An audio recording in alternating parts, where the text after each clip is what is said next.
Selamat pagi, senang sekali saya Rosmi Rahma kembali menjumpai Anda dalam program Redaksi 33. Kami akan menyajikan informasi penting untuk Anda dan berikut di antaranya.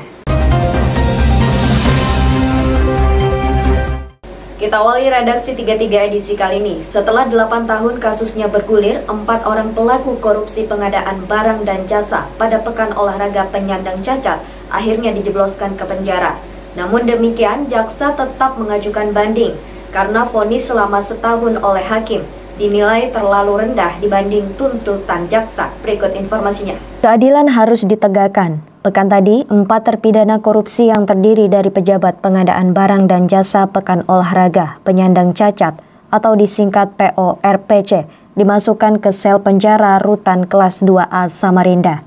Keempat orang tersebut Arum Kusumastuti, Mushadilah, Muhammad Iman, dan Felix Andi Wijaya.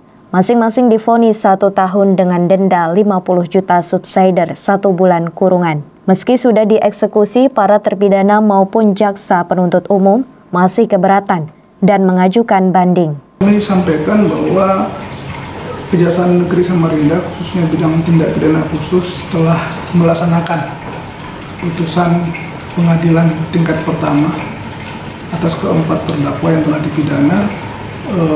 Keempat tersebut oleh majelis hakim memberikan putusan yang pada intinya menyatakan keempatnya bersalah dan divonis 1 tahun penjara dengan perintah untuk ditahan di rumah tahanan.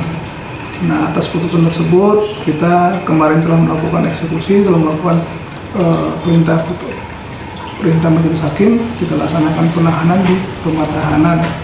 Itu ada Kasus korupsi itu mulai bergulir tahun 2019 lalu, setelah terkatung-katung selama lebih dari 7 tahun.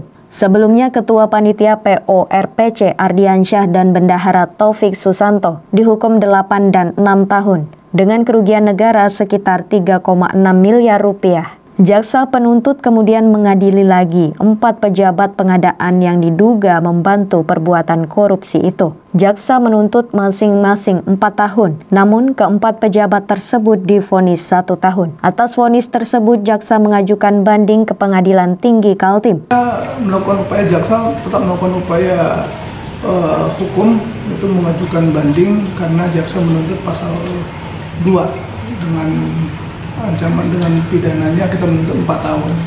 Hakim memutus 1 tahun, namun demikian tetap melaksanakan putusan hakim dulu. Walaupun nanti dilakukan banding, Pak. Nanti kita melihat putusan selanjutnya dari majelis hakim yang lebih tinggi, pengadilan tinggi itu apa, kita melaksanakan kembali. Bagaimana hasil sidang banding? Jaksa menyatakan semua diserahkan kepada otoritas majelis hakim banding. Tim Kaltim TV, Hardin melaporkan.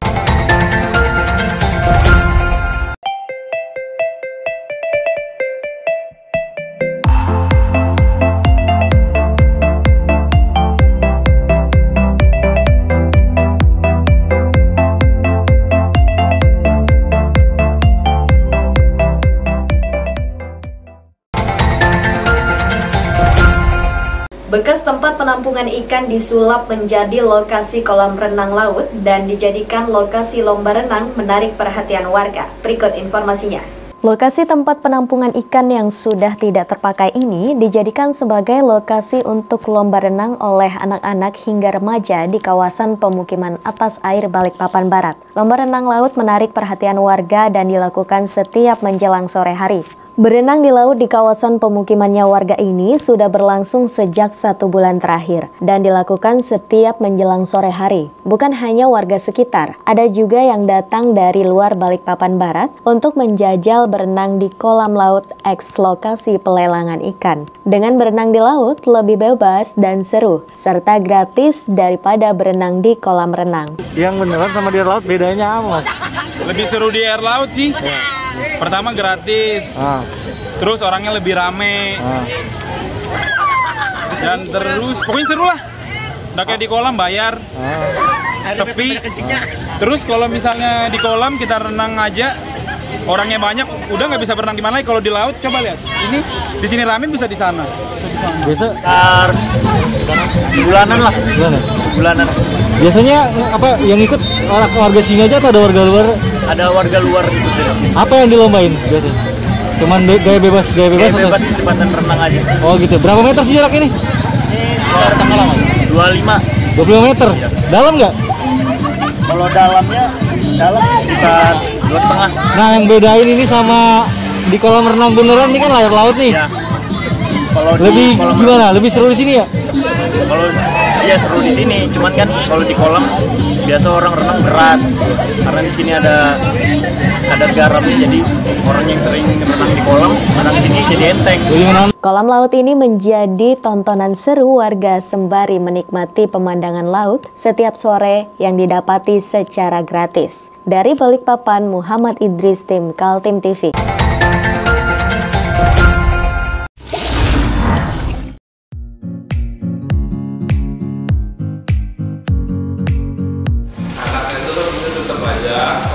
Cara mudah beriklan digital di Kaltim TV.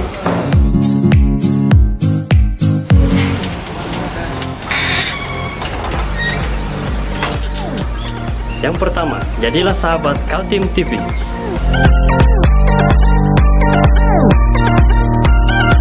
Dengan Rp1.000.000, para sahabat mendapat 20 kali tayang di slot berita kamu.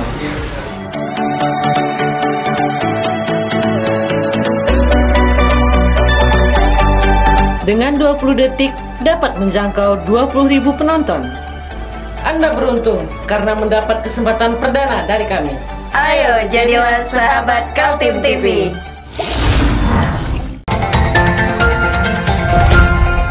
Dua orang kakak beradik diamankan Reskrim Poresta Balikpapan lantaran mencuri. Aksi pencurian dilakukan di rumah ibadah Poresta Balikpapan. Dua orang tersangka kasus pencurian Ari Budi Santoso dan Arnold Parayogi dibekuk tim beruang hitam Reskrim Poresta Balikpapan di kawasan Karyangau, Balikpapan Barat pada 7 November lalu. Aksi pencurian dilakukan oleh tersangka Ari Budi. Saat itu korban sedang ingin melakukan ibadah di Masjid Baitul Aman Poresta Balikpapan. Saat mengambil air wudhu, tas korban ditaruh. Saat itulah pelaku langsung mengambil tas milik korban. Atas kejadian tersebut, korban melaporkan musibah yang dialaminya. Dalam waktu 1 hari, pelaku dapat diamankan beserta barang buktinya. Korban alami kerugian mencapai 5 juta rupiah. Barang bukti yang diamankan berupa 1 buah rokok elektrik, powerbank, dan tas berwarna hitam. Di mana pada saat itu ada seorang jemaah sholat Jumat akan melaksanakan wudhu, kemudian meletakkan tas di lokasi tersebut. Nah, pada saat itu pelaku atas nama AR mengambil sebuah tas tersebut. Dan siapa satunya kemana? Ini baru satu ya, untuk pelaku masih satu ya, AR dulu. AR ini sebagai pelaku yang mengambil tas. Pelaku utama ya? Ya, pelaku utama. Kemudian atas kejadian tersebut, korban melaporkan kejadian ini ke Piket Poresta Balikpapan dengan kerugian Rp5.200.000. Tersangka utama Ari Budi merupakan mantan narapidana dengan kasus penggelapan pada tahun 2019 lalu. Kedua tersangka akan dijerat dengan pasal 363 KUHP dengan ancaman 6 tahun penjara. Dari Balikpapan, Muhammad Idris, tim Kaltim TV.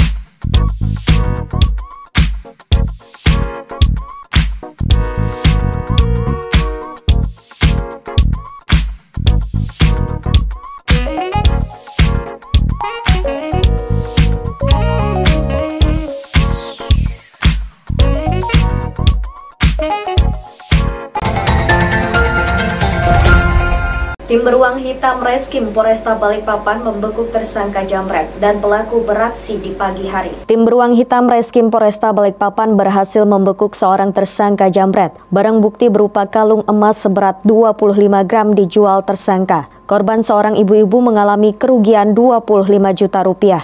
Awalnya kejadian korban Suparmi yang sedang berjalan di kawasan perumahan Kopri pada 20 Oktober lalu pukul 9 pagi. Tersangka Isafrudin yang merupakan pedagang ikan di pasar ini nekat melakukan aksi jamret saat melihat korban mengenakan kalung emas. Dengan mengendarai sepeda motor berwarna putih dengan nomor polisi KT5379HI, kalung emas korban ditarik. Atas kejadian tersebut, korban melapor ke Polresta Balikpapan. Pada tanggal 6 November, tersangka dibekuk tim beruang hitam Reskrim Polresta Balikpapan di Gang Nelayan, tempat tersangka tinggal. Polisi menyita barang bukti motor, helm, pakaian yang digunakan tersangka untuk jamret. Si korban pada saat itu sedang berjalan kaki sendirian di sekitar kompleks perumahan PGRI T45 Kelurahan Gunung Bagia. Kemudian pada saat korban berjalan dari arah belakang muncul seorang pelaku dengan mengendarai sepeda motor seorang diri. Kemudian pelaku menarik sebuah kalung yang sedang dikenakan oleh korban. Setelah melancarkan aksinya, kemudian pelaku melarikan diri. Atas dasar laporan tersebut, kemudian tim beruang hitam Satreskrim Polresta Balikpapan melakukan penyelidikan sehingga dapat menangkap seorang pelaku inisial IS, usia 38 tahun, pekerjaan wira swasta. Pelaku ditangkap di rumahnya di daerah Gang Nelayan. Kalung milik korban oleh tersangka langsung dijual dan hasilnya untuk kebutuhan ekonomi. Atas perbuatannya, tersangka akan dijerat dengan pasal 365 dengan ancaman hukuman 9 tahun penjara. Dari Balikpapan, Muhammad Idris, tim Kaltim TV.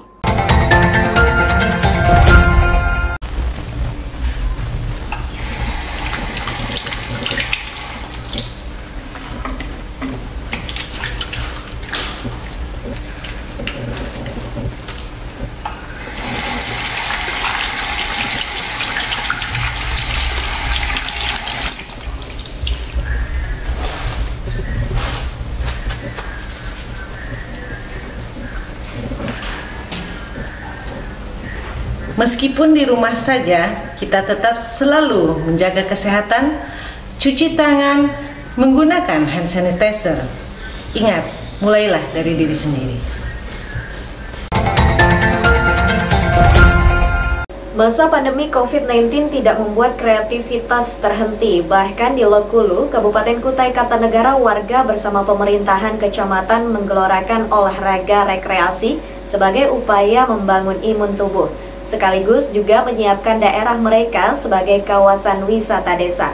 Akhir pekan tadi, sebuah kelompok bernama Komite Olahraga Rekreasi Masyarakat Indonesia, Koordinator Wilayah Lokulu Kabupaten Kutai Kartanegara berdiri. Prosesi pelantikan pengurusnya langsung disemarakan dengan kegiatan senam massal dan juga permainan olahraga tradisional, seperti main gasing dan menyumpit. Peserta bergembira karena kegiatan itu ibarat hiburan di saat kepenatan dalam situasi pandemi COVID-19. Kegiatan itu sekaligus membangkitkan imun tubuh sebagai obat efektif melawan virus corona. Dalam pelantikan kali ini, kami berharap kepada stakeholder yang ada di kecamatan agar memperhatikan olahraga tradisional, olahraga kebugaran lainnya, agar kegiatan positif di Kecamatan Lokulu bisa berkembang dengan lebih baik lagi dengan adanya perhatian dari pemerintah Kecamatan Lokulu. Dengan Formi memang sudah menjadi target kita bahwa untuk tahun ini untuk 18 kecamatan kita akan terbentuk. Karena memang ketika kita melakukan pembentukan Formi di wilayah kecamatan Formi masing-masing 18 kecamatan, memang kita selalu mencoba melakukan proses pelantikan dengan dirangkai dengan beberapa kegiatan. Dua sasaran utama hadirnya Kormi di Lokulu. Pertama, sebagai upaya menyehatkan warga melalui kegiatan olahraga tradisional. Dan yang kedua, untuk membangkitkan sarana-sarana wisata desa agar diminati warga. Ada banyak tempat wisata di Lokulu, Kutai Kartanegara, mulai dari wisata alam sampai wisata sejarah. Kormi bersama pemerintahan di Lokulu ingin menggairahkan wisata lokal sebagai upaya membangkitkan perekonomian masyarakat yang menurun akibat masa pandemi COVID-19. Dalam Kecamatan Lokulu, saya mendorong semua kearifan lokal yang ada di desa-desa, di 15 desa. Artinya saya dorong untuk bisa desa di Kecamatan Lokulu ini artinya membuat kearifan lokalnya, tujuannya untuk mendapatkan PAT yang ada di masing-masing desa, wisata yang harus dikembangkan lebih dari pemerintah ini kepanjangan dari pemerintah kabupaten. Artinya program daripada pariwisata ini memang kita utamakan di dalam hal kegiatan-kegiatan di pemerintahan. Memiliki tempat wisata yang strategis di Kecamatan Lokulu, terkhusus di Ekskayumas pinggir Sungai Mahakam itu kami berharap kepada pemerintahan Kabupaten Kutai Kartanegara khususnya Kecamatan Lokulu nantinya kita memiliki sebuah panggung dan tempat wisata kuliner di Lokulu, karena sampai saat ini warga Lokulu sendiri ketika ingin mengadakan rekreasi kepada keluarga lebih cenderung ke Tenggarong. Kenapa tidak kita potensi di tempat kita yang sudah ada ini kita manfaatkan semaksimal mungkin. Pemerintah pusat sedang gencar mendorong daerah-daerah untuk bangkit membangun desanya menjadi mandiri. Alokasi dana desa digenjot yang diperuntukannya bisa dimanfaatkan untuk menstimulus kebangkitan ekonomi, seperti membangun kawasan wisata desa. Tim Kaltim TV, Hardin melaporkan.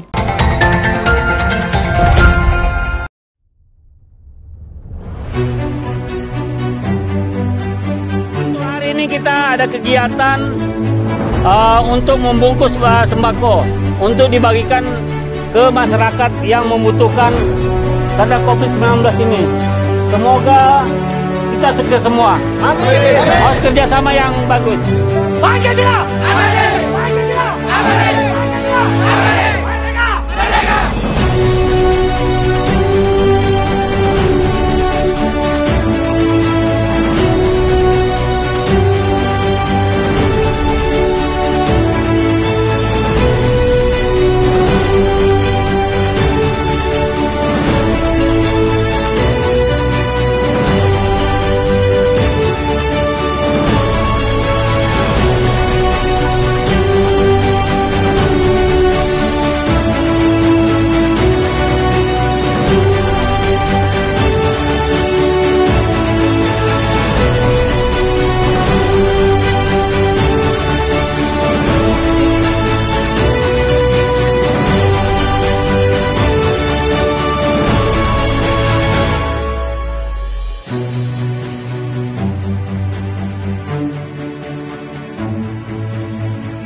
Untuk informasi selanjutnya, tersangka Yanuar, Direktur Utama Perusda PT Agro Kaltim Utama sudah dilimpahkan oleh penyidik Kejaksaan Tinggi Kaltim ke Kejari, Samarinda. Sementara itu, satu tersangka lain, Nurianto, masih dalam proses pemberkasan. Kabar dilimpahkannya berkas berikut tersangka Yanuar disampaikan Kepala Seksi Pitsus Kejaksaan Negeri Samarinda, Yohanes Siregar. Tersangka yang dituding merugikan keuangan daerah sebesar 29 miliar rupiah itu ditahan di sel tahanan. Begitu juga dengan seorang rekannya bernama Nurianto. Tim penyidik Kejaksaan optimis mampu membuktikan perbuatan tersangka Yanuar maupun Nurianto. Dari penyidikan yang dilakukan, Kejaksaan sudah memiliki bukti-bukti keduanya melakukan perbuatan tindak pidana korupsi, seperti diatur Undang-Undang Nomor 31 Tahun 1999 tentang pemberantasan tindak pidana korupsi. Memang benar, kemarin Kejaksaan Negeri Samarinda telah menerima pelimpahan perkara PT Aku ya Mas ya. Itu sudah sekarang tahapnya jaksanya lagi menyusun surat dakwaan, nanti bersama-sama dengan jaksa yang dari Pak Kejati yang ditunjuk oleh pimpinan kami di Kejati. Rencana mungkin minggu depan kita sudah finalisasi untuk melimpahkan ke pengadilan supaya bisa disidangkan dalam waktu segera, Mas. Perusda PT Agro Kaltim Utama awalnya diharapkan oleh Pemprov Kaltim menjadi lumbung penghasilan pendapatan asli daerah. Lantaran itu sejak zaman Gubernur Suwarna AF hingga era Awang Faruk Ishak, periode pertama, perusahaan yang bergerak di bidang perkebunan ini mendapat suntikan dana segar dengan total 27 miliar rupiah. Perusda yang dipimpin oleh Yanuar itu diberikan modal oleh Pemprov Kaltim. Pada tahun 2003 sebesar 5 miliar, tahun 2007 sebesar 7 miliar, dan disuntik dana lagi tahun 2010 sebesar 15 miliar. Namun Perusda ini bubar ditinggalkan para direksinya. Hingga akhirnya atas desakan DPRD dan Pemprov Kaltim dilakukan pengusutan aset serta menyerahkan perkaranya ke Kejaksaan Tinggi Kaltim. Dari pengusutan itu akhirnya terbongkar kerugian negara menjadi 29 miliar rupiah. Terdiri dari penyertaan modal, pemerintah, dan juga keuntungan yang mestinya masuk PAD. Kepala Seksi Tipikor Kejaksaan Negeri Samarinda Yohanes Siregar mengatakan, hasil pemeriksaan akan menginventarisir aset perusahaan maupun aset tersangka. Jaksa berupaya agar dari unsur kerugian negara ada aset yang bisa dikembalikan. Baik, kalau mengenai asetnya terdakwa nantinya itu akan semakin terbuka nanti ketika proses persidangan ya. Nanti kan seorang terdakwa khususnya pidana tindak pidana korupsi itu kan dia ada dibebankan uang pengganti, bahwa yang bersangkutan harus membayar kembali kerugian negara yang telah muncul. Nah, nanti dari situ kita akan melihat aset-aset yang seperti yang mungkin diduga ya, masih ada, nanti akan kita telusuri, ada aset tracing nanti namanya dari Kejaksaan untuk menelisik apakah memang benar masih ada aset-asetnya yang bersangkutan, untuk boleh kita sita, nanti baru kita jadikan pembayaran uang pengganti maupun. Diadilinya Yanuar dan Nuryanto karena jaksa menemukan perbuatan pidana, yakni keduanya mengalihkan modal dari Pemprov kepada perusahaan-perusahaan lain yang sebagian sudah ditelusuri ternyata fiktif. Tim Kaltim TV, Hardin melaporkan.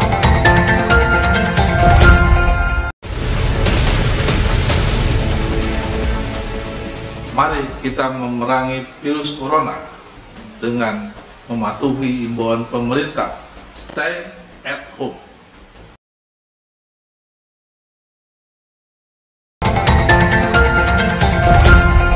Demikian redaksi 33 edisi kali ini. Informasi lainnya dapat Anda simak melalui situs website kami www.kaltim.tv, channel YouTube dan fanpage Facebook Kaltim TV. Jangan lupa untuk selalu patuhi protokol kesehatan. Saya Rosmi Rahma bersama kerabat kerja yang bertugas pamit undur diri. Selamat pagi, selamat beraktivitas dan sampai jumpa.